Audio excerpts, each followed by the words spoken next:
भगवते प्रसादो जोष्णा प्रसादान्न गति कुतोऽपि ध्येयं स्तुवं स्तस्य यशस्त्रिछन्दं वन्दे गुरो श्रीचरुणारविन्दं गौरकृपा घनीभूतं प्रभुं श्रीहरिनन्दनं मम जीवन सर्वस्वं भक्त्या नौमि पुनः पुनः राधा कृपामयं वपुं श्रीगुरुदिनतारकं प्रभुं श्रीगौरगोपालं भक्त्या नौमि पुनः पुनः अजानुलम्बित कीर्तनैकपितरो कमलायताक्षो शक्ति प्रदानाय गदाधरो नमस्तुते प्रणमामि श्रीवासं तमाद्यं पंडितं मुदा श्रीगौरांग कृपापात्रं कीर्तनानन्दमानसं गौरी प्रेम प्रदाभैव सर्वत्र समदर्शिने नारायण सुताय च श्रीमन्नरहरये नमो बर्हापीडविरामं मृगमदतिलकं कुण्डलाक्रान्तकण्डं कञ्जाक्षं कुम्भकण्ठं स्मेतशुभगमुखं सादरेणस्तवेनुं श्यामं शान्तं त्रिभंगं रविकरो वसनभूषितं वैजयन्त्या वन्दे वृन्दावनस्थयुवतिशतवृतं ब्रह्मगोपालवेशं नमो नलिननेत्राय वेणुवाद्य विनोदिने राधाधर सुधापानं शालिने वनमालिने हे कृष्ण करुणा सिंधु दीनबन्धु जगत्पते गोपेश गोपिका कांत राधाकांत नमोस्तुते मुखं करोति वाचालं पुंगुं लंघयते गिरिं यत्कृपातमहं वन्दे परमानन्दमाधवम् तप्तो कांचन गौरांगी राधे वृंदावनेश्वरी वृषभानुसुते देवी तां नमामि हरिप्रिये महाभाव स्वरूपातं कृष्ण प्रिया बुरीयसी प्रेम भक्ति प्रदे देवी राधिका तां नमाम्यहम् वन्दे नंद ब्रज स्त्रीणां पादरेणुमभिघ्नश यशां घुरी कथोद्गीतं पुनाति भुवनत्रयम् अचतुर्वदन ब्रह्मा दिवाहुरपरो हरि अभालोलोचन शम्भुर् भगवान बदरायणि यां प्रभजन्तमनुपेतमपेतकृतं द्वैपायन विरह कातरयाजुहाव पुत्रेति तन्मयातयतर्वयोभिनेदुस्तं सर्वभूतहृदय मुनिमानतोऽस्मि तमादिदेवं करुणानिधानं तमालवर्णं सुहितावतारम् अपारो संसारो समुद्र सेतुं भजामहे श्रीभागवत स्वरूपं वंशाकल्पतरुभ्यश्च कृपा सिन्धुभ्येव च पतितानां पावनेभ्यो वैष्णवेभ्यो नमो नमो जय रूप सनातन भट्ट रघुनाथ श्रीजीव गोपाल भट्ट दास रघुनाथ भक्ति भरे बंदी छय गोसाईर चरण जहाँ हईते विघ्न नाशे अभीष्ट पूरण জয় গৌর ভক্তবৃন্দ, গৌর যাদের প্রাণ, সবে মিলে দেহ মোরে নিতাই গৌর ভক্তিদান। নিতাই গৌর হরি বল, নিতাই গৌর হরি বল, নিতাই গৌর হরি বল। জয় জয় নিতাই গৌর হরি হরি বল। মনেন্দ্র বৃন্দ বন্দিতে ত্রিলোক শোক হারিণী, প্রসন্ন বক্ত্র পঙ্কজে নিকুঞ্জ ভূবিলাসিনী। মনেন্দ্র বৃন্দ বন্দিতে ত্রিলোক শোক হারিণী, প্রসন্ন বক্ত্র পঙ্কজে নিকুঞ্জ ভূবিলাসিনী। ব্রজেন্দ্র ভানু নন্দিনী, ব্রজেন্দ্র সুনু সঙ্গতে, কদা করে শশী গোপাল কটাক্ষ মাধব, কদা করে শশী কটাক্ষ মাধব। অশোক বৃক্ষ বল্লরী বিতান মণ্ডপ স্থিতে, প্রবাল বাল পল্লব প্রভারুণাগ্রে কোমলে। অশোক বৃক্ষ বল্লরী বিতান মণ্ডপ স্থিতে, প্রবাল বাল পল্লব প্রভারুণাগ্রে কোমলে। পরাভয় স্ফুরত করে প্রভূত সম্পদালয়ে, কদা করে শশী কটাক্ষ মাধব, কদা করে শশী কটাক্ষ অনঙ্গ রঙ্গ মঙ্গল প্রসঙ্গ ভঙ্গুর ভ্রুবম, তুমে ভ্রমং শশভ্রমং দিগন্ত বাণপাত নৈ। রাধে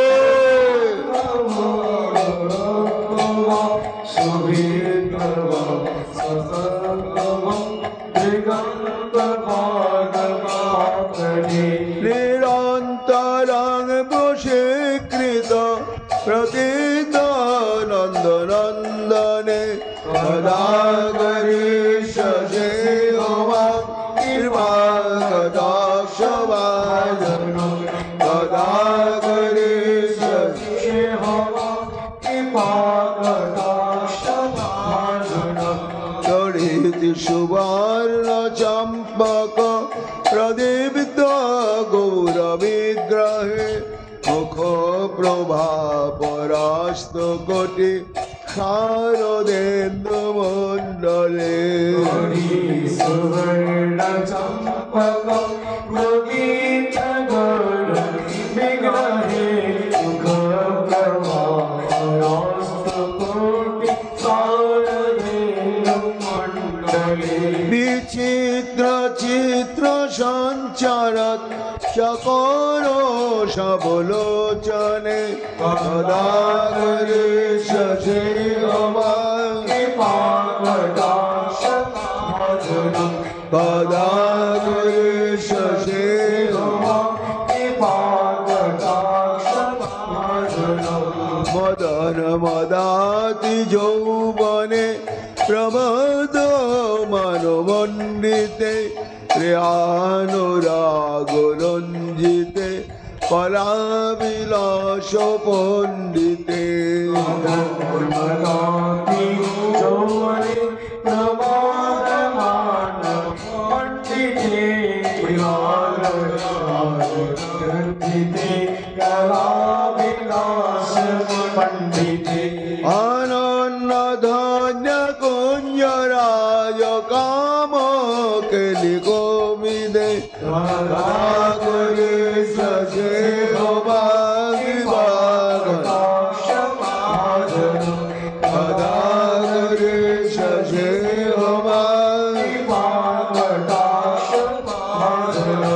অশেষ হাব ভাব ধীর হীরাহার ভূষিতে প্রভূত সাধু কুম্ভ কুম্ভ কুম্ভে কুম্ভ সুস্থনে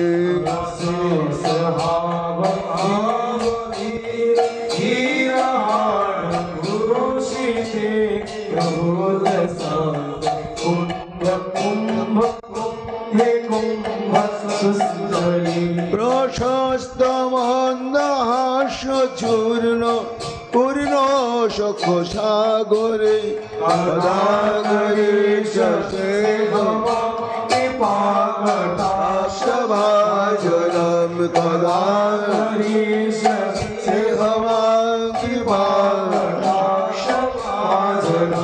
মৃণাল বাল বল্লরি তরঙ্গ রঙ্গর দোলতে লতাগ্র চলাশলোল নীল রচনাবলোকনে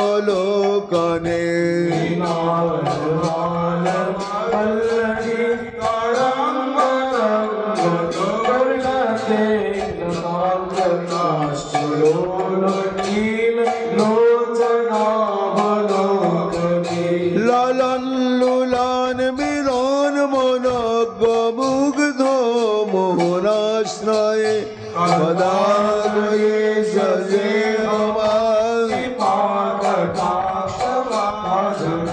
সদাগরে সজে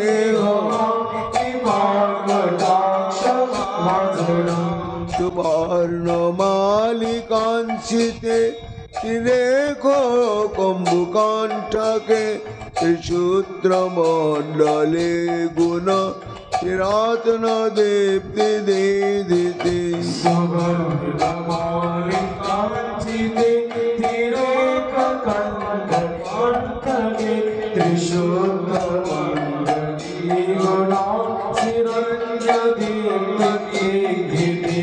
ললন লুলন মিলন মনজ্ঞ মুগ্ধ মোহনাশ্রয়ে সদাগরে সজে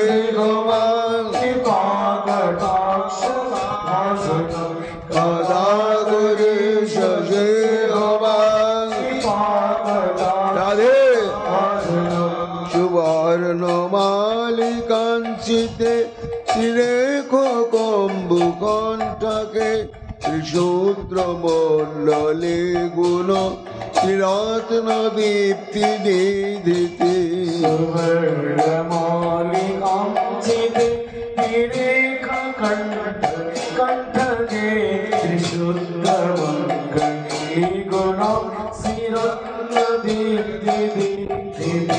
সলোল নীল কুন্তলে প্রসূন্ন গুচ্ছ গুম্পিতে সদাগরে সজে সদাগরে সজে নিতম্ব বিম্বলাম্ব মান পুষ্পম কলা গুণে প্রশস্ত রত্ন কিঙ্কিনি কলাপ মধ্য মঞ্জুলে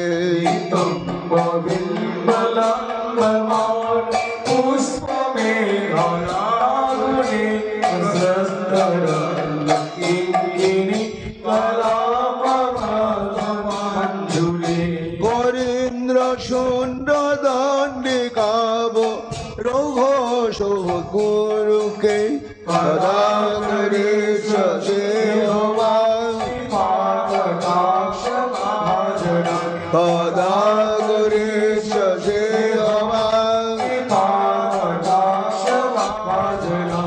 অনেক মন্ত্রনাদ মঞ্জু নুপুর রবস্খলত সমাজ রাজহংস বংশ নিকনাতি গৌরবে মন্ত্রনাদ মঞ্জু নুপুর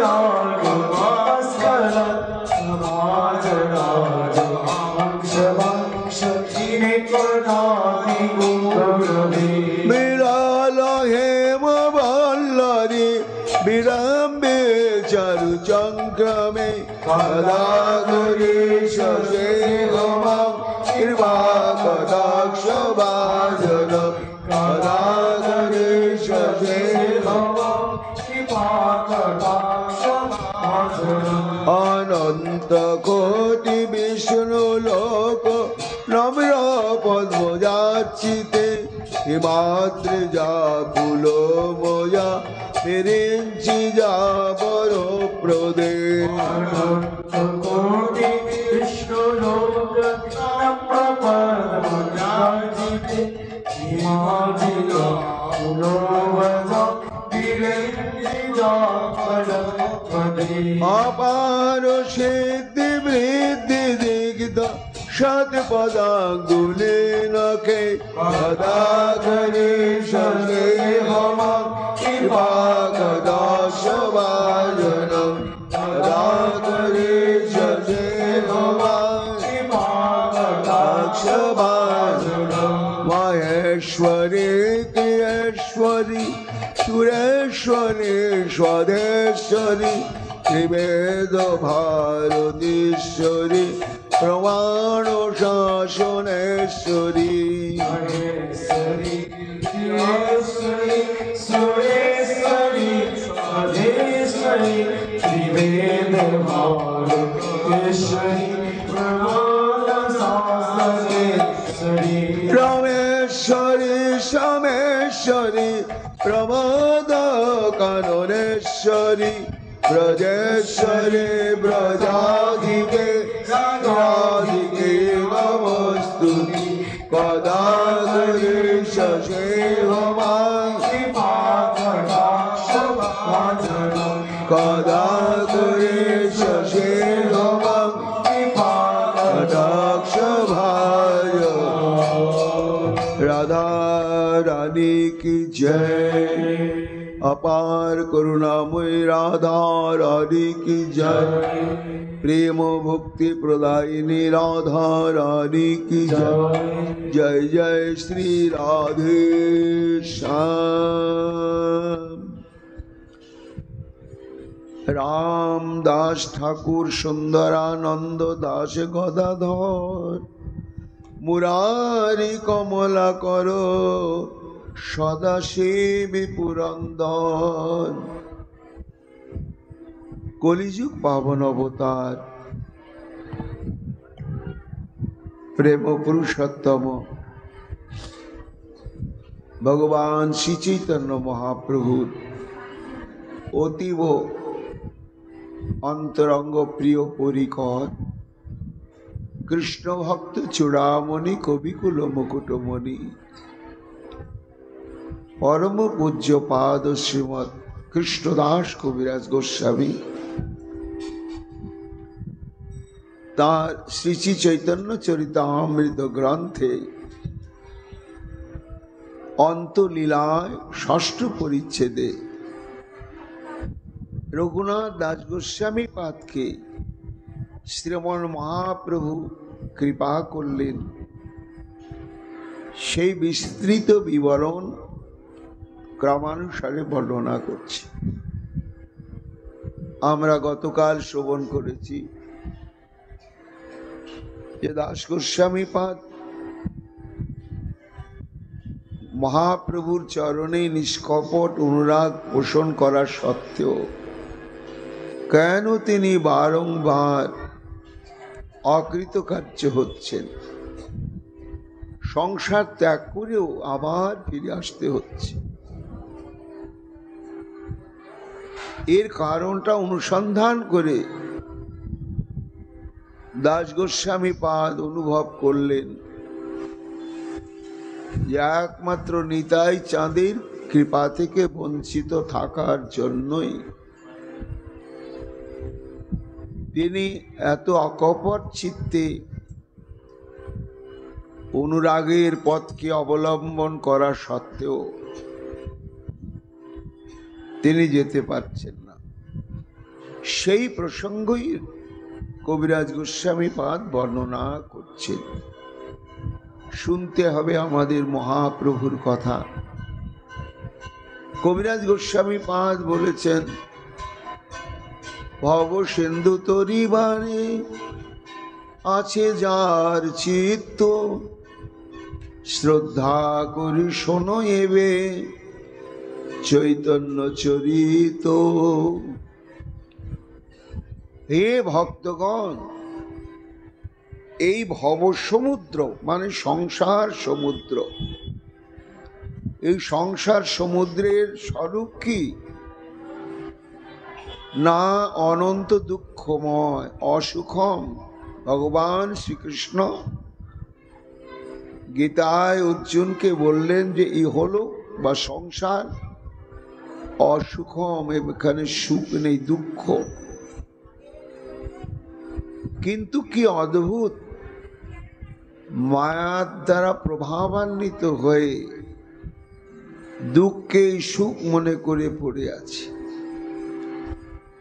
কোন ভাগ্যবান ব্যক্তি তারা সৎসঙ্গ করতে করতে চেতনা লাভ করেন, তারা বুঝেন যে সংসারটা দুঃখের সমুদ্র। তাহলে সমুদ্রকে পার হওয়া যাবে কি করে? পার হওয়ার উপায় কি না, উপায় অনুসন্ধান করতে করতে জানা গেল মহাজন বাণীতে যে শ্রদ্ধা করি শোনো এবে চৈতন্য চরিত। অর্থাৎ আসন প্রাণায়াম প্রত্যাহার ধারণা ধ্যান বা ব্রহ্ম অনুধ্যানাদি নয়,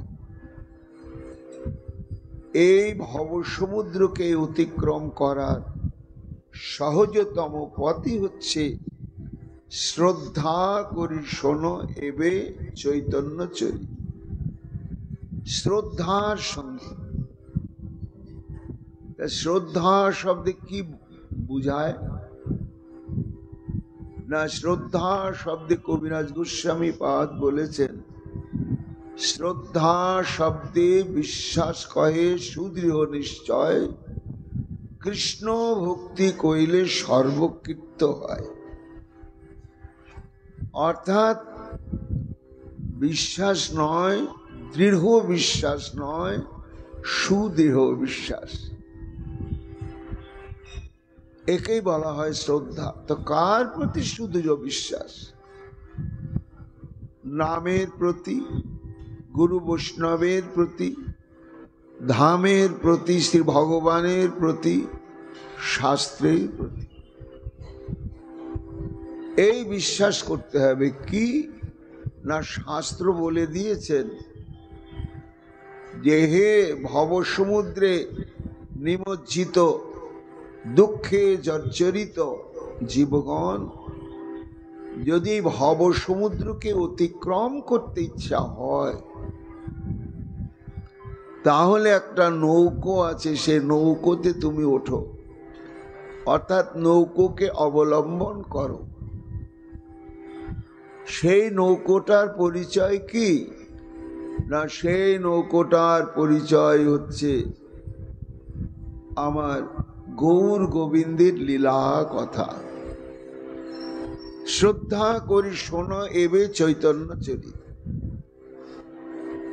অর্থাৎ ব্যাধিগ্রস্ত ব্যক্তি কোনো অভিজ্ঞ ডাক্তারের কাছে যখন যায় তখন তার প্রথম একটা বিশ্বাস হয়, ইনি নামী ডাক্তার, আমার পরিচিত অনেক লোকেরই ব্যাধি সারিয়েছেন, কাজে এর কাছে গেলে আমি ব্যাধি মুক্ত হবই হব। এ একটা প্রথম বিশ্বাস। দ্বিতীয় বিশ্বাস কি না, ডাক্তারবাবু যখন পরীক্ষা নিরীক্ষা করে ঔষধটা প্রদান করলেন তখন আবার দ্বিতীয় বিশ্বাস যে এত নিবিড়ভাবে পর্যবেক্ষণ করে পরীক্ষাদি করে ডাক্তার ওষুধ দিলেন, এই ওষুধে আমি নিশ্চয় সেরে উঠব। তা জড় জাগতিক ক্ষেত্রে যদি এই বিশ্বাসটা না থাকে তাহলে হয় না। এই জন্য কবিরাজ গোস্বামী পাদ বলছেন পারমার্থিক জগতেও একই সিদ্ধান্ত। বিশ্বাস নিতে হবে যে আমি দুঃখময় সংসার সমুদ্রকে অতিক্রম করতে ইচ্ছা করেছি, তাহলে আমার জন্য উপায় কি? বলে উপায় হচ্ছে যে তুমি বিশ্বাসের সঙ্গে, অর্থাৎ আমার গৌর গোবিন্দের লীলা কথা শ্রবণ করলেই অনায়াসে ভবসাগর পার হয়ে মধু বৃন্দাবনে পৌঁছে যাওয়া যাবে। এই যে শাস্ত্রবাণী, মহাজন বাণী, এটাকে বিশ্বাস করে বুকে নিয়ে ধৈর্য সহকারে বুঝতে পারো না পারো, মিষ্টি লাগুক না লাগুক, তবুও শ্রদ্ধা করে শোনো এবে চৈতন্য চরিত। কেননা এটি ভাগবতের সিদ্ধান্ত। দ্বাদশ স্কন্ধে ভাগবত যখন অন্তিম অবস্থায়, তখন সুকমণি বলছেন মহারাজ পরীক্ষিতকে যে মহারাজ, সংসার সিন্ধুম অতি দুস্তর মুক্তি তীর্ষ নান্য প্লব ভগবত পুরুষোত্তমস্য লীলা কথা রস নিষেবনম অন্তরেণ পুংস ভবেদ বিবিধ দুঃখ দবাদিতস্য। এই সংসার সমুদ্র, শেষ নাই। স্বপ্ন দেখেই যাচ্ছি, এটার পর এটা করবো, এটা করে তারপরে নিশ্চিন্তে হরি ভজন করব, কখনোই শেষ হবে না। তারপরে হতে হচ্ছে অতি দুস্তর, পার হওয়া যায় না। এমনি তো পার হওয়া যাবেই না। দান, ধ্যান, ব্রত, তপস্যা, যজ্ঞ, এগুলোকে অবলম্বন করে কি সংসার সমুদ্র পার হওয়া যাবে? বলে তাও যাবে না। এই সংসার সমুদ্র পারে যাওয়ার যদি কেউ ইচ্ছা করেন, উত্তিতীর্ষ অর্থাৎ উত্তরণ ইচ্ছুক, তার নান্য প্লব ভগবত পুরুষোত্তমস। প্লব শব্দে নৌকা, পুরুষোত্তম হচ্ছেন আমার গৌর গোবিন্দ। এই গৌর গোবিন্দের লীলা কথা রস নিষেবনম অন্তরেণ। নিষেবন শব্দে হচ্ছে শ্রবণ, কীর্তন এবং স্মরণ, শ্রদ্ধার সঙ্গে এগুলো অঙ্গ অনুশীলন করাকেই বলা হচ্ছে নিষেবন। এই ভাগবতী কথারূপ নৌকোকে আশ্রয় না করা পর্যন্ত সংসার সমুদ্র অতিক্রম করা যাবে না। এই জন্য সহজ পথ হচ্ছে, বোঝাবুঝির দরকার নাই, শুনতে হবে, বিশ্বাস নিয়ে একাগ্র চিত্তে শ্রবণ করে যেতেই হবে। কবিরাজ গোস্বামী পাদ বলছেন ভক্তগণ, রামদাস ঠাকুর, সুন্দরানন্দ দাস গদাধর, মুরারি কমলাকর, সদাশিব পুরন্দর,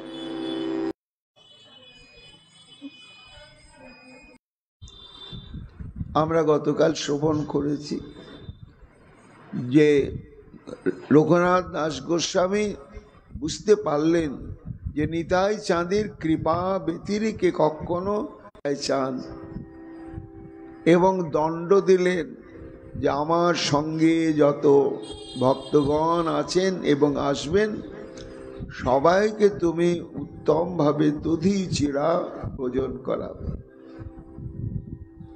আনন্দ আর ধরে না। আহা, এই দণ্ডই তো দণ্ড, দণ্ড না হলে হয় না। দণ্ড শব্দে শাস্তি, আবার দণ্ড শব্দে লাঠি, এই দুটোই আমাদের ভজনের ক্ষেত্রে প্রয়োজন আছে। এইবার আয়োজন হয়ে গেল, সব দ্রব্যাদি এসে গেল এবং বিশাল বিশাল মৃৎ পাত্র, তারপরে মালসা, সেগুলোকে সুসজ্জিত করে যথাবিহিতভাবে সাজানো হলো। এইবার ভোজনে বসছেন নিতাই চাঁদ, আর ঘিরে যারা বসেছেন নিতাই চাঁদের কাছাকাছি, এরা হচ্ছে নিতাই চাঁদের নিত্য অন্তরঙ্গ সঙ্গী।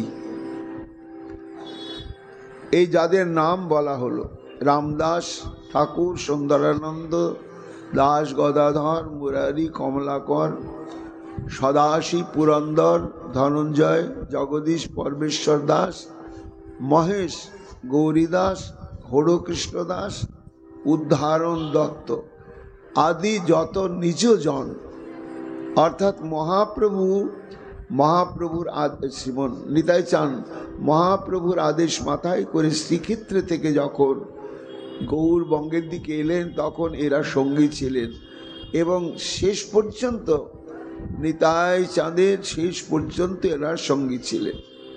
তা এরা নিতাই চাঁদের কাছে বসলেন। দেখে মনে হচ্ছে যেন চাঁদের একটা মেলা বসে গেল, চাঁদকে ঘিরে চাঁদের মেলা। এইবার ভক্তগণ বলছেন যে কবিরাজ গোস্বামী পাদ, আপনি তো নিতাই চাঁদের নিত্য সঙ্গী যারা, অন্তরঙ্গ সঙ্গী যারা, তাদের নামগুলো বললেন, কিন্তু আমরা তাদের সম্বন্ধে বিস্তৃত কিছু জানি না। তারা কে, তাদের পূর্বলীলায় কি স্বরূপ ছিল এবং তাদের কি মহিমা, কি অনুরাগ, এটি আমাদের জানবার বিষয়।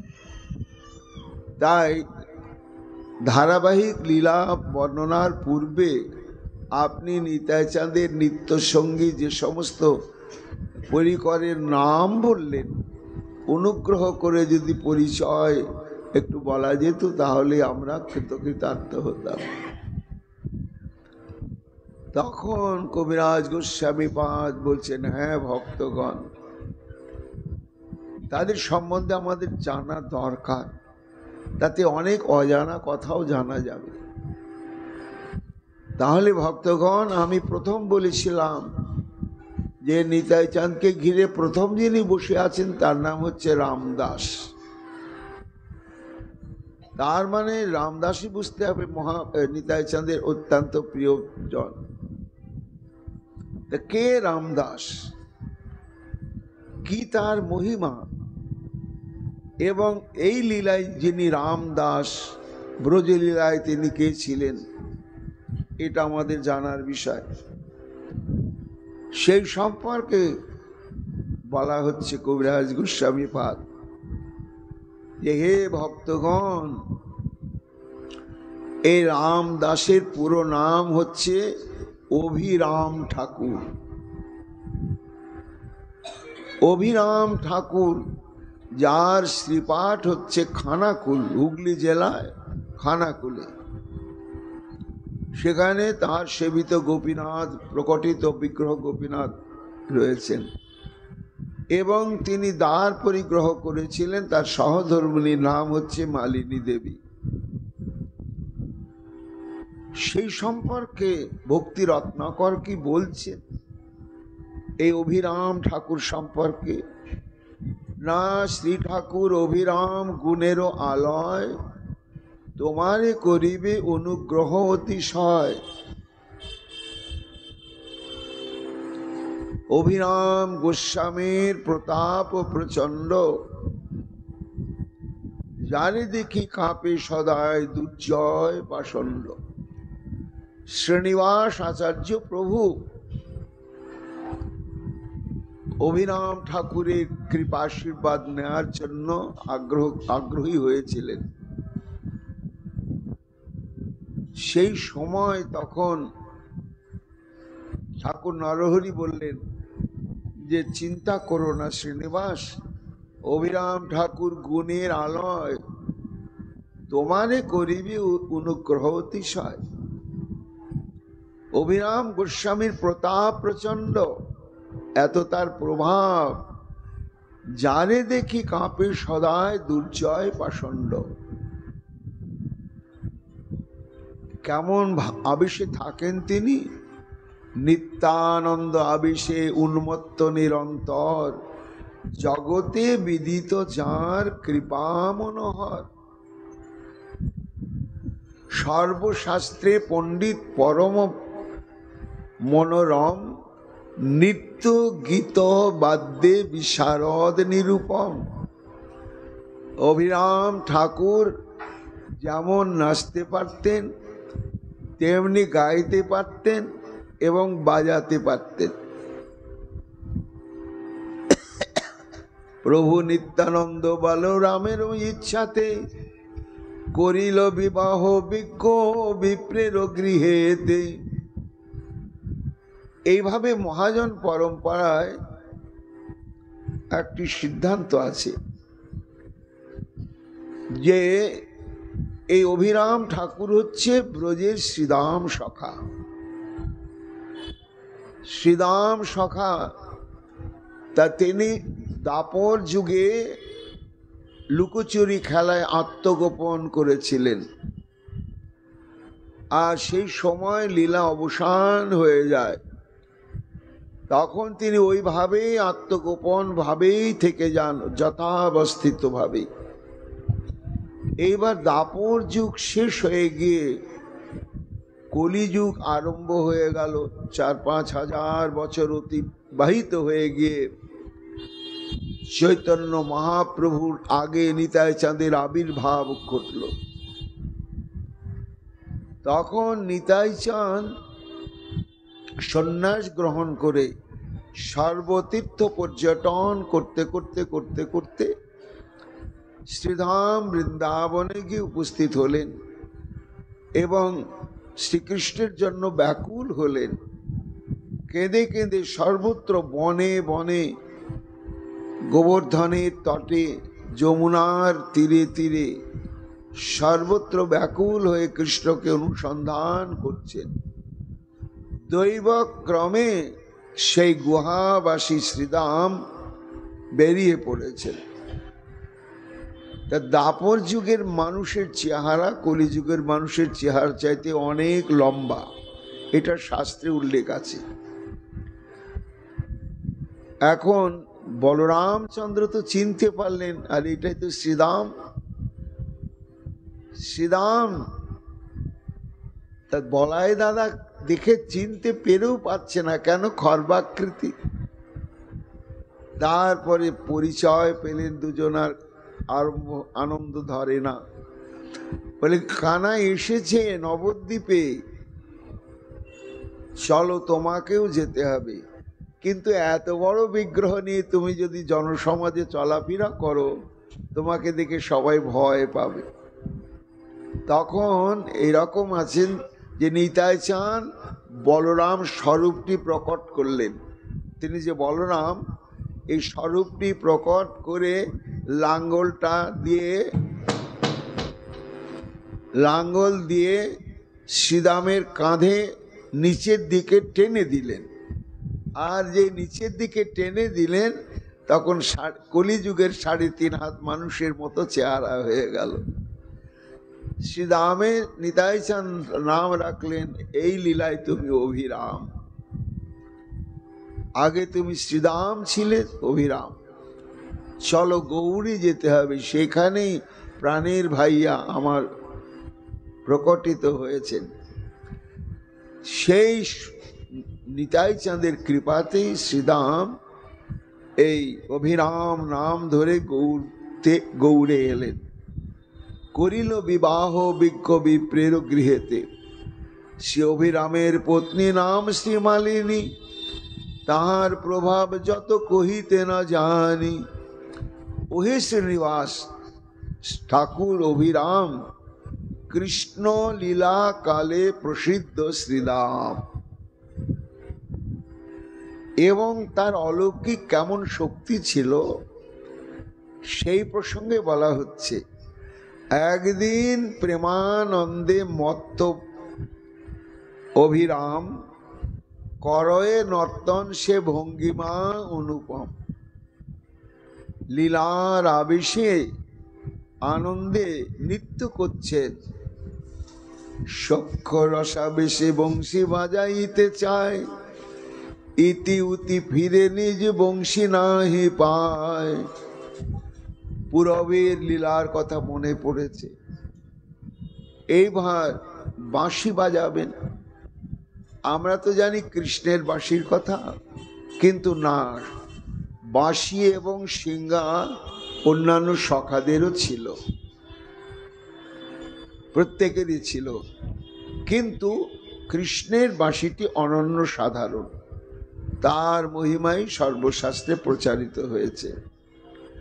এখন বাঁশি বাজাতে মন হয়েছে, ইতিকুত তাকাচ্ছেন, ইতি উতি ফিরে নিজ বংশী নাহি পায়, শতাধিক লোকে যারে নারে চালাইতে, হেন কাষ্ঠে বংশী করি ধরিলেন হাতে, নিতাই গৌর হরি বল। হঠাৎ দেখছেন একটা গাছের গুড়ি পড়ে আছে, সেটা এত ভার যে 100 জন লোক যদি ধরাধরি করে তবে সেটাকে তুলতে পারবে। সেটাকে লীলার ছলে অভিরাম ঠাকুর একেবারে 2 হাত দিয়ে তুলে বাঁশির মতো ধারণ করে ধ্বনি করতে লাগলেন।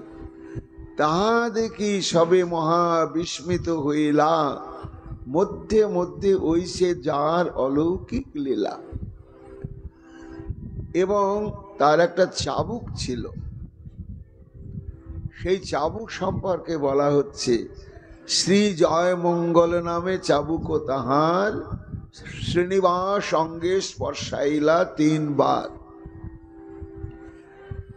চাবুকটির নাম হচ্ছে জয়মঙ্গল চাবুক। এই চাবুক দিয়ে যাকে অভিরাম ঠাকুর প্রহার করতেন, চাবুকের আঘাত করতেন, বিনা ভজন সাধনেই তার কৃষ্ণ প্রেমের উদয় হয়ে যেত, উদয় হয়ে যেত। সাধারণ মানুষ চাবুককে দেখে ভয় পেতেন। তাই শ্রীনিবাস আচার্য প্রভু যখন তার কৃপা প্রার্থী হয়েছিলেন, সেই সময় এক পুরবের আবেশী ছিলেন অভিরাম ঠাকুর, তখন চাবুকটি তার হাতে ছিল, শ্রীনিবাসকে 3টি আঘাত করলেন। এবার মালিনী দেবী বললেন, যথেষ্ট হয়েছে, এতে যা প্রেম প্রাপ্তি হয়েছে সেটি ধারণ করা ওর পক্ষে কঠিন হবে। তাই মনের উল্লাসে সে চাবুক স্পর্শাইয়া খল খল হাসে শ্রীবাসে কিছু কইয়া, প্রেমাবেশে পুনঃ পুনঃ চাবুক স্পর্শাইতে, শ্রী মালিনী দেবী আসি ধরিলেন হাতে। মালিনী কহে, ধৈর্য ধরহ গোসাই, কইলা অনুগ্রহ যে তাহার সীমা নাই। আর তুমি চাবুক স্পর্শ করিও না। কেন? তাতে যা প্রেম প্রাপ্তি হয়েছে এটি ওর সাধ্যের অতীত। শ্রীনিবাস বালক নারীবে স্থির হইতে, প্রেমে মত্ত হইলে কার্য সাধিবে কি মতে। ওইছে পরস্পর কহি প্রসন্ন হিয়ায়, দোহে হস্ত ধরে শ্রীনিবাসের মাথায়। কবিরাজ গোস্বামী পাদ বলছেন, ভক্তগণ, এই নিতাই পানিহাটি যে বটবৃক্ষের তলায় বেদির উপরে নিতাই চাঁদকে ঘিরে অন্তরঙ্গ ভক্তগণ যে বসলেন, তার মধ্যে প্রথম পরিকরই হচ্ছেন এই অভিরাম ঠাকুর। তার অনন্ত গুণ, কিন্তু এই সম্পর্কে আমরা এইটুকুনি বললাম। এবার তার পাশে যিনি পরিকর রয়েছেন তার নাম হচ্ছে সুন্দরানন্দ ঠাকুর। এই সুন্দরানন্দ ঠাকুরকে না, অভিরাম ঠাকুর যেমন বৃন্দাবনের শ্রীদাম সখা, তেমনি সুন্দরানন্দ ঠাকুর হচ্ছে সুদাম সখা, নিত্যানন্দের পরিকর এবং নিত্যানন্দের শাখার অন্তর্ভুক্ত। এর আবির্ভাব ভূমি হচ্ছে যশোর জেলায় বোধখানা নামক একটা গ্রামে। সুন্দরানন্দ নিত্যানন্দের শাখা ভৃত্য মর্ম, যার সঙ্গে নিত্যানন্দ করে ব্রজ নর্ম। প্রেমরস সমুদ্র সুন্দরানন্দ নাম, নিত্যানন্দ স্বরূপের পার্ষদ প্রধান।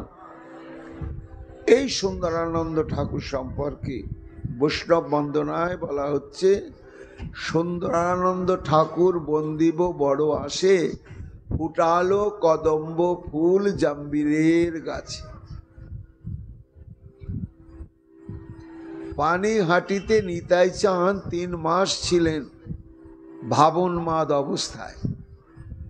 তো ভাবনমাদ অবস্থাতে নিতাই চাঁদের ইচ্ছা হয়েছে কদম ফুলের মালা পরার জন্য।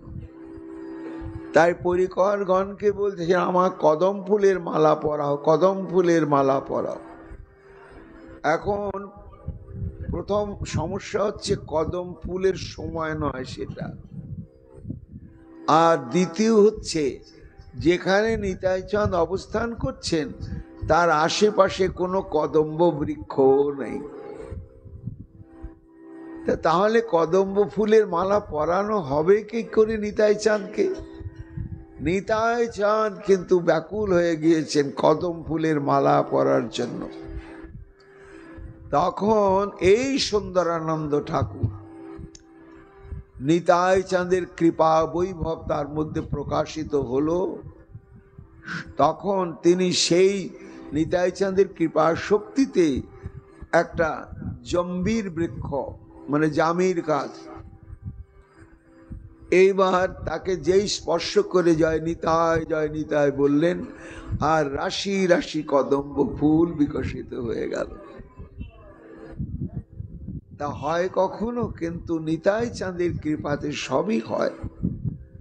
সেই ফুল সংগ্রহ করে মালা গেঁথে নিতাই চাঁদের গলাতে পরানোর পরে আবেশী নিতাই চাঁদ খলখল করে হাসতে লাগলেন। কবিরাজ গোস্বামীপাদ বলছেন, ভক্তগণ, এই নিতাই চাঁদের সঙ্গে এক একটা পরিকর এই ধরনের অদ্ভুত অদ্ভুত অলৌকিক শক্তি সম্পন্ন। এর পরেতে সুন্দরানন্দের পাশে নিতাই চাঁদকে ঘিরে বসলেন পানিহাটির চিড়া মহোৎসবে। তা তৃতীয় জনের নাম হচ্ছেন দাস গদাধর।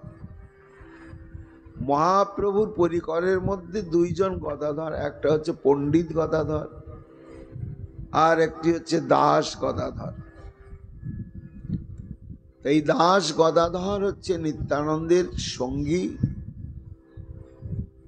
কিন্তু এই চৈতন্য কল্পতরুর বিচারে ইনি হচ্ছেন চৈতন্য শাখা, অর্থাৎ মহাপ্রভুর অন্তর্ভুক্ত, কিন্তু হলেও মহাপ্রভুর ইচ্ছাতে ইনি নিতাই চাঁদের কাছে আত্মসমর্পণ করলেন এবং নিত্য সঙ্গী। দীর্ঘদিন কাটোয়াতে শ্রীপাঠ স্থাপন করেছিলেন। সেই সময় আমাদের খণ্ডবাসী নরহরি দুজনেই মহাপ্রভুকে নাগর রূপে দেখতেন। তারা ভগবান অত মানতেন না, যেমন ব্রজগোপিকাগণ শ্রীকৃষ্ণকে প্রীতম জানতেন, তার অলৌকিক কিছু দেখার পরেও তারা স্বয়ং ভগবান বলে মেনে নিতে পারেননি। ঠিক তেমনি ঠাকুর নরহরি দাস গদাধর মহাপ্রভুকে জানতেন তিনি স্বয়ং ভগবান, সর্বশক্তিমান, কিন্তু মেনে নিতে পারতেন না। তারা মহাপ্রভুকে প্রিয়তম রূপে আরাধনা করতেন। তা ঠাকুর নরহরির সমজাতীয় আশয় হচ্ছে দাস গদাধর। পরে এরিয়া দহেতে গিয়ে পাঠ স্থাপন করেন। চরিতামৃতে বলা হচ্ছে, শ্রী দাস গদাধর দাস শাখা সর্বোপরি কাজীগণের মুখে যে বলাইল হরি। সেই সম্পর্কে প্রসঙ্গটি বলা হচ্ছে, একদিন গদাধর দাসের মন্দিরে আইলেন তান প্রীতি করিবার তরে নিতাই চাঁদ। একদিন এরিয়া দহে অবস্থান করছেন দাস গদাধর, তো তার সেবা গ্রহণের জন্য, সঙ্গ করবার জন্য নিতাই চাঁদ উপস্থিত হয়েছে। সেই সময় দাস গদাধর কি করছিলেন? গোপী ভাবে গদাধর দাস মহাশয় হইয়া আছেন অতি পরমানন্দময়। মস্তকে করিয়া গঙ্গা জলের কলস, নিরবধি ডাকেন কে কিনিবে গোরস। নিতাই চাঁদ যখন উপস্থিত হলেন তখন দাস গদাধর ভাব উন্মাদে আছেন, গোপী ভাবে আবিষ্ট। গঙ্গা জলের একটা কলস মাথায় নিয়ে তখন অঙ্গভঙ্গি করে করে হেঁকে বেড়াচ্ছে, দই নেবে গো, দই নেবে গো, দই নেবে গো। নিতাই চাঁদ সেই সভায় গিয়ে উপস্থিত, আর তার সেবিত হচ্ছে বাল গোপাল বিগ্রহ। শ্রী বাল গোপাল মূর্তি তান দেবালয়, আছেন পরম লাবণ্যের সমুচ্চয়। দেখি বাল গোপালের মূর্তি মনোহর, প্রীতে নিত্যানন্দ লইলা বক্ষের উপর। নিতাই চাঁদ দেখছেন দাস গদাধর তো এখন গোপী হয়ে গেছে, তো দৃষ্টি পড়ল গিয়ে তার সেবিত বাল গোপালের প্রতি। স্থির থাকতে পারলেন না, কৃষ্ণ প্রেমে আপ্লুত চিত্ত আমার নিতাই চাঁদ গিয়ে সে বাল গোপাল বিগ্রহকে বুকের মধ্যে জড়িয়ে নিলেন। আহা, দৃশ্যটি কেমন হলো না, অনন্ত হৃদয়ে দেখি বাল গোপাল। নিতাই চাঁদ তো সেই অনন্তদেব সংকর্ষণ পাঁচটি তত্ত্বের সমন্বয় মূর্তি আমার নিতাই চাঁদ।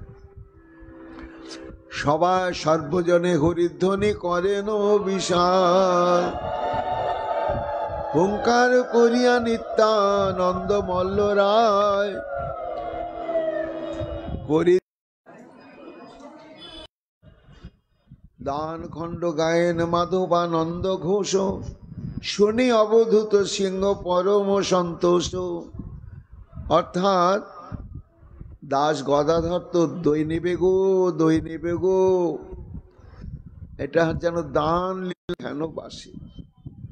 দান খণ্ড লীলা শুনি নিত্যানন্দ রায়, যে নিত্য করেন তাহা বর্ণন না যায়। প্রেম ভক্তি বিকারের যত আছে নাম, সব প্রকাশিয়া নিত্য করে অনুপাত। অশ্রুকম্প পুলক বৈবর্ণ স্বরভঙ্গ স্তম্ভ ইত্যাদি যত যত 8টি সাত্ত্বিক বিকার সব নিতাই চাঁদ অঙ্গে ধারণ করে প্রকটিত করলেন। বিদ্যুতের প্রায় নিত্য গতির ভঙ্গিমা, কিবা সে অদ্ভুত ভুজ চালন মহিমা, কিবা সে নয়ন ভঙ্গি কি সুন্দর হাস, কিবা সে অদ্ভুত শির কম্পন বিলাস। একত্র করিয়া দুই চরণ সুন্দর, কিবা জোরে জোরে লাভ দেন মনোহর। দাস গদাধরকে সঙ্গ পেয়ে নিতাই চাঁদ আনন্দে উন্মাদ হয়ে গিয়েছে। যে দিকে চান হেন নিত্যানন্দ প্রেম রসে, সেই দিকে স্ত্রী পুরুষে কৃষ্ণ সুখে ভাসে। হেন সে করেন কৃপা দৃষ্টি অতিশয়, পরমানন্দ দেহ স্মৃতি কারো না থাকায়। যে ভক্তি বাঞ্ছেন যোগীন্দ্রাদি মণিগণে, নিত্যানন্দ প্রসাদে তা ভুঞ্জে যেতে জনে। হস্তি সম জননা খাইলে 3 দিন, চলিতে না পারে দেহ হয় অতি ক্ষীণ। 1 মাস একক শিশু না করে আহার, তথাপি সিংহ প্রায় সর্ব ব্যবহার। নিতাই চাঁদের মহিমা কীর্তন করা হচ্ছে এখানে। অর্থাৎ এখানে বলছেন কবিরাজ গোস্বামী পাদ, বলিষ্ঠ হাতি কত বড় তার চেহারা, আর তার গায়ে কত বড় শক্তি, বড় বড় গাছ উপড়ে দেয়। কিন্তু সে হাতিটাকে যদি 3 দিন খেতে না দেওয়া হয়, তো অত বলবান হাতি আর কিন্তু তার বল প্রকাশ করতে পারে না। এটা একটা স্বাভাবিক ধর্ম। কিন্তু এটি চৈতন্য ভাগবতে আছে। 1 মাস নিতাই চাঁদ যখন শ্রীক্ষেত্র থেকে পানিহাটিতে এসে সংকীর্তন আনন্দ শুরু করেছিলেন, তখন দিন রাত 1 মাস নিতাই চাঁদের সঙ্গে যারা ছিলেন, শিশু, বালক, কিশোর, যুবক এবং প্রৌঢ় ব্যক্তিগণ, তাদের 1 মাস আহার গ্রহণ করে নাই। আহার গ্রহণ করে নাই, তাদের শরীরে কোনো দুর্বলতাও ছিল না, কোনো ক্লান্তি ছিল না, কোনো অবসাদও ছিল না। ওইভাবেই তারা দিন রাত উচ্চস্বরে নাম করতেন আর নৃত্য করতেন।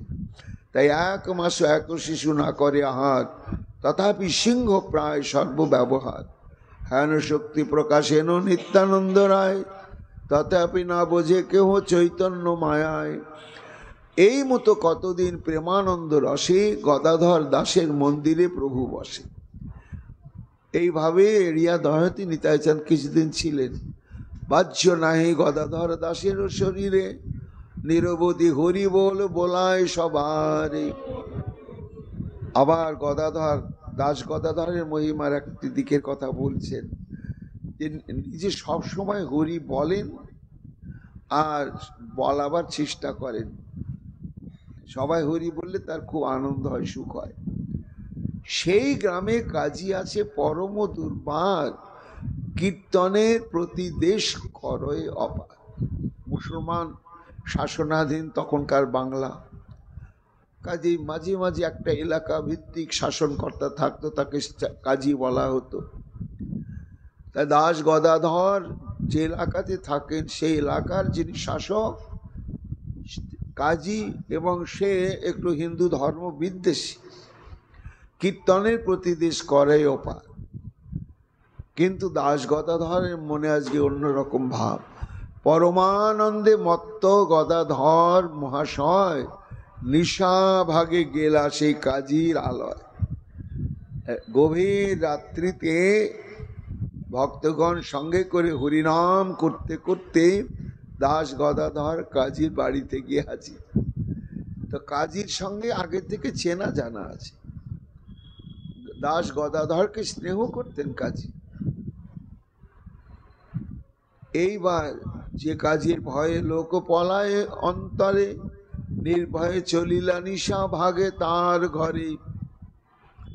নিরবধি হরিধ্বনি করিতে করিতে প্রবিষ্ট হইলা গিয়া কাজীর বাড়িতে। গভীর রাত্রিতে একেবারে গলা ছেড়ে হরি বল হরি বল হরি বল বলতে বলতে কি উপস্থিত। দেখে মাত্র রহিয়া কাজীর সর্বগণে, কাহারও বলিতে কিছু নাই সে বদনে। সর্বনাশ! এই এখন যে কি পরিস্থিতি হবে, একটা মুসলমানের বাড়িতে এসে এত রাত্রে হরি বল গলা ফাটিয়ে চিৎকার, আর কাজীও যে বদ রাগী।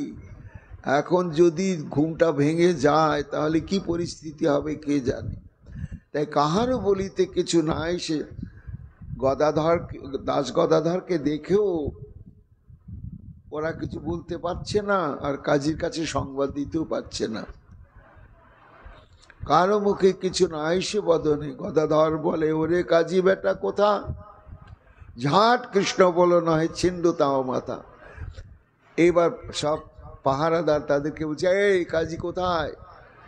গিয়ে বল একবার হরি বল বলুক, নাহলে আজকেই তার মাথা ছিঁড়ে নেব আমি। অগ্নি হেন ক্রোধে কাজী হইল বাহির। এবার কাজীর কাছে গিয়ে বললি এই ঘটনা। বলে এত বড় স্পর্ধা, আমার কাঁচা ঘুমটা ভাঙিয়ে দিল। আবার বেটা হিন্দু সে আমাকে হরিবল বলার কথা বলছে। অগ্নি হেন ক্রোধে কাজী হইল বাহির, গদাধর দাস দেখি মাত্র হইল স্থির। এর তত্ত্বটা কি দেখুন। কেন স্থির হলেন? না, কৃষ্ণ ভক্তের ভক্তির একটা তেজ আছে, একটা মহিমা আছে। এই ভক্তি যখন অকপট চিত্তে অনুশীলন করতে করতে কারো অন্তরে উদয় হবে, তখন ব্রহ্মাণ্ডে যতই পাষণ্ড থাক তাকে একটু থামতে হবে, সমীহ করতেই হবে। এটা হচ্ছে ভক্তির প্রভাব। তাই গদাধর দাস দেখে মাত্র হইলা স্থির। পূর্ব পরিচিত। আরে গদাধর, কাজী বলে, গদাধর তুমি কেন হেতা? শোরগোল করছে। আমি ভাবলাম কে এসেছে, তুমি এসেছো এত রাত্রি কি জন্য বলো তো? গদাধর বলে, আছে কিছু কথা। কাজী তোমার সঙ্গে আমার জরুরি কথা আছে। শ্রী চৈতন্য নিত্যানন্দ প্রভু অবতরী জগতের মুখে বলাইলা হরি হরি। আমার নিতাই চাঁদ আর মহাপ্রভু সবাইকে হরি নাম দিলে সবাইকে হরি হরি বলাবে, সবে তুমি মাত্র নাহি বলো হরি নাম। কাজী তুমি একমাত্র হরি নাম বলো না। তাহা বলাইতে আইলাম তোমার স্থান, তোমাকে আমি হরি বলাবার জন্য এলাম এত রাত্রে, বুঝলে? পরম মঙ্গল হরি নাম বলো তুমি, কাজী শোনো তোমার মঙ্গল হবে। এটা তো শব্দ মাত্র, তোমার ধর্ম নিয়ে তুমি আছো থাকো, কিন্তু একটা হরি বল এই শব্দটা উচ্চারণ করলে তোমার অসুবিধা কি? বরং তোমার সব অমঙ্গল দূর হয়ে যাবে, তোমার সকল পাপ উদ্ধারিব আমি। তোমার যত গুনাহ অর্থাৎ পাপ, তুমি একবার হরি বলো, আমি প্রভুকে বলে তোমার সমস্ত পাপের দণ্ড থেকে তোমাকে আমি মুক্ত করব। যদ্যপিও কাজী মহাহিংসক চরিত, তথাপি না বলে কিছু হইল স্তম্ভিত। কবিরাজ গোস্বামী পাদ বলছেন, ভক্তগণ কি পরিস্থিতিটা, কিন্তু কি ভক্তি শক্তি যে কাজী প্রতিবাদ করতে ইচ্ছা করছে, কিন্তু দাস গদাধরের দিকে তাকিয়ে পাচ্ছে না। শেষে স্বাভাবিক অবস্থা এসে গেল। হাসি বলে, কাজী শোনো গদাধর, কালী বলিল বাম হরি আজি যাও ঘর। ঠিক আছে ঠিক আছে, এত রাত্রে তুমি এসেছো, তা আমি তোমাকে কথা দিলাম আগামীকাল আমি হরি বলবই, আগামীকাল আমি হরি বলবই, তুমি নিশ্চিন্তে থাকো, এত রাত্রে তুমি যাও, কথা দিলাম তোমাকে, তুমি আমার প্রতি রুষ্ট হইও না। হাসি বলে, কাজী শোনো দাস গদাধর, কালী বলি বাম হরি আজি যাও ঘর। হরিনাম মাত্র শুনিলেন তার মুখে, গদাধর দাস পূর্ণ হইলা প্রেম সুখে। গদাধর দাস বলে, আরে আর কালী কেনে, এই তো বলিলা হরি আপন বদনে, নিতাই গৌর হরি বল। বলে, কাজী তুমি তো বলেই ফেললে, বলে কালকে হরি বল বলবো, তো হরি বল শব্দটা তো আজকেই তুমি বলেই দিলে, এই তো বলিলা হরি আপন বদনে, আর তোর অমঙ্গল নাহি কোনক্ষণে। কেন? যখন করিলা হরি নামের গ্রহণে। এত বলি পরম উন্মাদী গদাধর, হাতে তালি দিয়া নৃত্য করে বহুতর। কতক্ষণে আইলেন আপন মন্দিরে, নিত্যানন্দ অধিষ্ঠান তাহার শরীরে। এই মতো গদাধর দাসের মহিমা, চৈতন্য পার্ষদ মধ্যে তাহারও গণনা। কবিরাজ গোস্বামী পাদ বলছেন, ভক্তগণ এই চিড়া মহোৎসবে পানিহাটিতে নিতাই চাঁদের কাছে 3 নম্বর পরিকর হচ্ছেন এই দাস গদাধরের সম্পর্কে বললাম। তারপরে 4 নম্বর পরিকর তার পাশে বসে আছেন, তার নাম হচ্ছে মুরারি। এর পরিচয় কি, এর মহিমা কি? না, এর পূর্ণ নাম হচ্ছে মুরারি চৈতন্য দাস। মুরারি চৈতন্য দাস এ নিত্যানন্দ শাখা। মুরারি চৈতন্য দাসের অলৌকিক লীলা, ব্যাঘ্র গালে চড় মারে সর্পসয়ে খেলা। এই সব পরিকর গণ তারা দিনকে রাত, রাতকে দিন করতে পারতেন। বাহ্য নাহি শ্রী চৈতন্য দাসের শরীরে, ব্যাঘ্র তাড়াইয়া যায় বনের ভিতরে। কখনো চড়েন সেই ব্যাঘ্রের উপরে, কৃষ্ণের প্রসাদে ব্যাঘ্র লঙ্ঘিতে না পারে। মহা অজগর সর্প লই নিজ কোলে, নির্ভয়ে চৈতন্য দাস থাকে কুতুকলে। ব্যাঘ্রের সহিত খেলা খেলেন নির্ভয়, হেন কৃপা করে অবধূত মহাশয়। কবিরাজ গোস্বামী পাদ বলছেন, এটা কেউ পারে কোনো মানুষ? নিতাই চাঁদের কৃপা ছাড়া বাঘের সঙ্গে খেলা করা, সর্পের সঙ্গে খেলা করা, এটা কি ভাবা যাবে কখনো? সেবক বৎসল্য প্রভু নিত্যানন্দ রায় ব্রহ্মার দুর্লভ রস ইঙ্গিতে সুধা। এ হচ্ছে ভক্তির প্রভাব এবং নিতাই চাঁদের কৃপার প্রভাব। চরিত সুধায় পূজ্যপাদ রামদাস বাবাজি মহারাজের গুরুদেব রাধারমন চরণ দাস বাবাজি, তার অদ্ভুত একটা জীবনের মধ্যে কিছুটা এই ধরনের ঘটনা আছে। তার তো হিতাহিত জ্ঞান ছিল না, দিকবিদিক জ্ঞান ছিল না। কীর্তন নিয়ে চলছেন, তো সঙ্গে যারা ছিলেন তারাও তাদের শীত গ্রীষ্ম ক্ষুধা পিপাসা ভয় কিচ্ছু ছিল না। 5-7 জন তে নিতাই গো রাধে শ্যাম করতে করতে কোথায় জঙ্গল সারাদিন চলতে চলতে গভীর জঙ্গলে প্রবেশ করেছে। সবার ক্ষুধা পেয়ে গিয়েছে, ভয়ে কিছু বলতেও পারছেন না। কোন দিকে যাচ্ছেন, কোথায় যাবেন তার কোনো মাথা মুন্ডু নেই। তো গভীর জঙ্গলের মধ্যে ঢুকে তখন সঙ্গীদের তাকে দেখছে খিদে পেয়েছে, ও চলো চলো একটু এগোয়।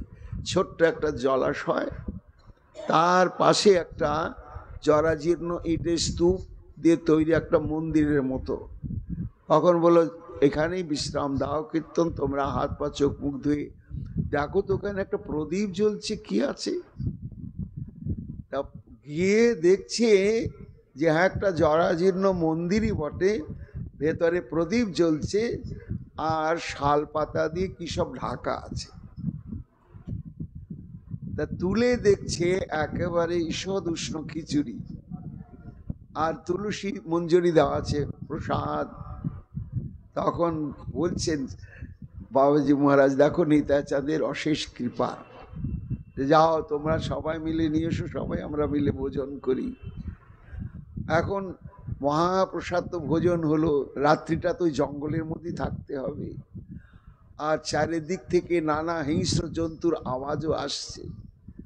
সঙ্গীগণের মধ্যে খুব একটা আতঙ্ক, ঘুমানো যাবে না আর বেরিয়েও যাওয়া যাবে না, কি করা হবে? তোমরা এখানে একটু বিশ্রাম করো, আমি আসি। বাবাজি মহারাজ গভীর অরণ্যে কোথায় চলে গেলেন অন্ধকারের মধ্যে। বেশ কিছুক্ষণ পরে বক বক করতে করতে আসছেন, 2 হাত দিয়ে ধরে নিয়ে, কি দুটো বাঘের এইখানটায় জুটির কাছে ধরেছেন, ধরে বক বক করতে করতে আসছেন, তোদের কাণ্ডজ্ঞান নেই, আমরা তোদের অতিথি, এই রাত্রিটা তোদের এই আশ্রয়ে জঙ্গলে বসবাস করব, যদি অঘটন ঘটে যায় বদনামটা তোদেরই হবে, তো চল চল পাহাড়ে দিবি চল। এই বলে 2 ব্যাঘ্রকে নিয়ে এলেন, নিয়ে এসে যাতে কোনো অভাবনীয় কিছু অপ্রত্যাশিত ঘটনা না ঘটে তাদের পাহারার দায়িত্ব দিয়ে দিলেন। এবং সারা রাত্রি ব্যাঘ্র 2 ওইখানেই দাঁড়িয়ে থাকলো, পাহারা দিল। আবার ভোর হয়ে গেলেই তারা স্নান আদি করে আবার নাম সংকীর্তন যাত্রায় বেরিয়ে চলে গেলেন। তা নিতাই চাঁদের কৃপাতে হয় না, ব্যাঘ্র সহিত খেলা খেলেন নির্ভয়, হেন কৃপা করে অবধূত মহাশয়। চৈতন্য দাসের আত্মবিস্মৃতি সর্বথা, নিরন্তর কহেন আত্মমন কথা। 2-3 দিন মধ্যে জলেরও ভিতরে থাকেন, কোথাও দুঃখ না হয় শরীরে। এই চৈতন্য দাসের কি নিতাই চাঁদের কৃপা শক্তি, 3 দিন জলের মধ্যেই ডুবে আছেন, উঠছেনই না, কিন্তু তাতেও তার কোনো কষ্ট হয় না। জড় প্রায় অলক্ষিত বিষ ব্যবহার, পরম উদ্দাম সিংহ বিক্রম অপার। চৈতন্য দাসের যত ভক্তির বিকার, কতবা কহিতে পারি সকল অপার। যোগ্য শ্রী চৈতন্য দাস মুরারি পণ্ডিত, যার বাতাসেও কৃষ্ণ পায় সুনিশ্চিত। এরপরে 4র্থ পরিকরের কথা বলা হলো। 5ম পরিকর ঘিরে বসেছেন পানিহাটির সেই বটতলার বেদির নিচে কমলাকর পিপ্পলাই, নিত্যানন্দ শাখা এবং নিতাই চাঁদের পার্শ্বদ। ইনি পূর্বলীলায় ছিলেন শ্রীকৃষ্ণের মহাবল নামক দ্বাদশ গোপালের অন্যতম গোপাল। এর অলৌকিক লীলা, কমলাকর পিপলায় অলৌকিক রীতি, অলৌকিক প্রেম তার ভুবন বিদিত। এই শ্রীরামপুরে মাহেশ বলে একটি জায়গা আছে, আপনারা সবাই জানেন, যেখানকার রস বিখ্যাত। সেই মাহেশ শ্রীপাঠই হচ্ছে কমলাকর পিপলাইয়ের শ্রীপাঠ। এর জন্মভূমি হচ্ছে সুন্দরবন অঞ্চলে খালিজুলি নামক গ্রামেতে। এইখানে তিনি এই জগন্নাথ দেবের সেবা প্রতিষ্ঠা করেন নাই, কিন্তু দায়িত্ব প্রাপ্ত হলেন। কিভাবে না, ধ্রুবানন্দ বিপ্র নামক একজন পরম ভক্তিমান ব্রাহ্মণ, তিনি শ্রীক্ষেত্রে গিয়েছিলেন। জগন্নাথকে দর্শন করে তার ভক্তিভাব এবং মমত্ববোধ এমন প্রগাঢ় হয়ে গেল, তখন তিনি স্বহস্তে, যেহেতু ব্রাহ্মণ কুলোদ্ভব কোনো অসুবিধা নেই, স্বহস্তে তিনি অন্ন ব্যঞ্জন পরমান্ন ইত্যাদি প্রস্তুত করে জগন্নাথকে সেবা দেবেন। এই প্রস্তাব গিয়ে যখন পুরীর মন্দিরের যিনি সেবার দায়িত্ব অধ্যক্ষ ছিলেন তাকে জানালেন, তখন বললেন না না, এখানে তাটা চলবে না। এখানে পরম্পরাক্রমে যে নিয়ম চলছে সেই নিয়মেই চলবে। এখানে ব্রাহ্মণ হলেও ভক্তিমান হলেও অন্য কাউকে ঢুকানো যাবে না।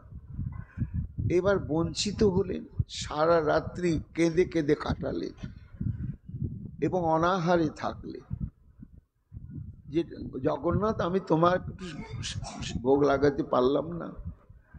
শেষ রাত্রে জগন্নাথ বলছেন, ধ্রুবানন্দ তুমি কাঁদিও না, তুমি দেশে ফিরে যাও, গঙ্গা তটে তুমি আমাকে প্রাপ্ত হবে, আর সেখানে তুমি আমাকে প্রতিষ্ঠা করে আপন হাতে প্রাণ ভরে তুমি আমার সেবা করবে।